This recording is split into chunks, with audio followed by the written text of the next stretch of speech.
They literally killed me. They threw me away. That's what I felt like my family threw me away. I was performing for like thousands of people at night in Vegas, the rush of being a performer, the laughter, the joy, the respect.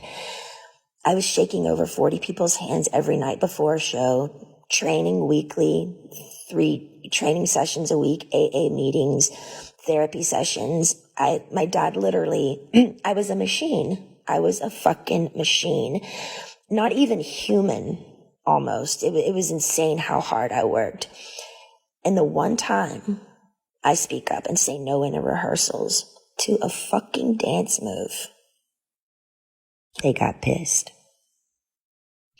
I feel like the scare tactic and how badly they treated me in the end, I think they thought I was going to come begging back to work again because they thought, I needed them. Because they put me in an ignorant, scared state of mind to make me feel like I needed them.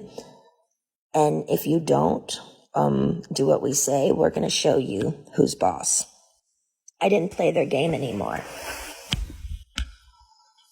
I got on my knees every day and I prayed. I held on like a needle and thread to some sort of existence because they had made me feel like nothing for so long. I knew in the deepest part of my core, I knew I'd done nothing wrong and I didn't deserve the way I'd been treated. I do think the hardest thing for me was I wanted to use my feet and leave and run or go somewhere. I had to be placed in a chair from like 8 to 6 every day. I couldn't take it. I talked to rabbis. I've talked to grown men about it, and they're like, we don't see how you did it. Honestly, I don't either. And through that, I remember saying, I don't believe in God anymore. I honestly deserve an award for acting like I was okay every day. I thought they were trying to fucking kill me. I remember one time I was backstage and I needed my inhaler. And I opened up to my assistant because I had my phone with me, which I'm not supposed to have my phone underneath the stage. But I said to her, you know what I'm doing. I was talking to a guy and he wanted to just leave the country with me. We had it all set up to just leave. And it was a secret relationship. And I said, my biggest fear was, what would my dad do if I did do something wrong? What if I left the country? And what if they found me? And what would they do? And I said, I feel like they would lock me up or something or really hurt me. And she looked at me and she said, are you kidding me, Britney? Your dad would never do that to you. And I didn't even do anything wrong, and he still did it. I'm honestly more angry at my mom because I heard when reporters would call her at the time and ask questions of what was going on, she would go innocently hide in the house and she wouldn't speak up. It was always like, I don't know what to say. I just don't want to say the wrong thing. We're praying for her. I feel like she could have gotten me a lawyer in literally 2 seconds. My friend helped me get one in the end, but every time I made contact with a firm, my phone was tapped and they would take my phone away from me. And again, I get nothing out of sharing all of this. I have offers to do interviews with Oprah and so many people, lots of money, but it's insane. I don't want any of it. For me, it's beyond a sit-down, proper interview.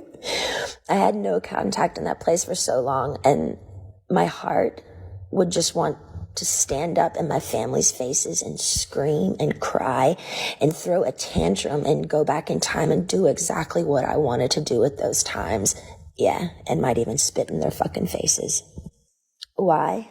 Because the pain my family gave me, sitting me there all day and not being able to use my feet, as they watch their grandchildren run bases to base in a family neighborhood as if I'm dead or I don't exist, honestly makes me look up and say, how the fuck did they get away with it?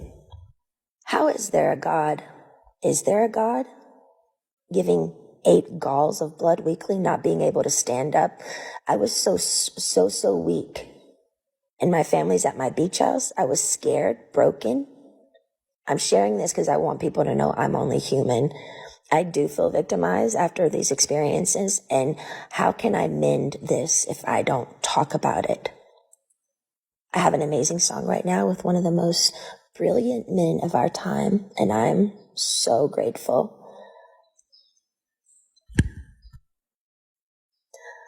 But if you're a weird